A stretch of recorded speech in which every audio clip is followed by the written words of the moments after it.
So here we are on the world famous Xavier's Road in South Oxnard, and we're about to check out the C.A.U.S.E Centro Mujer. Although C.A.U.S.E prioritizes the Ventura County residents, it also provides services for residents in Santa Barbara County. The issues the organization tackles are immigration rights, housing justice, workers' rights, environmental justice, voting rights, and it invests in youth of color.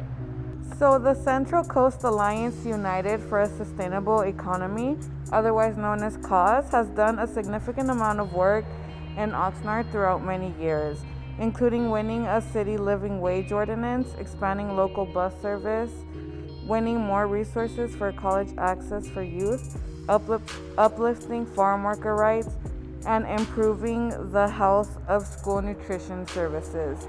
C.A.U.S.E helps stop unjust evictions, defeat the C.A.U.S.E power plant, and community resilience during the Thomas Fire.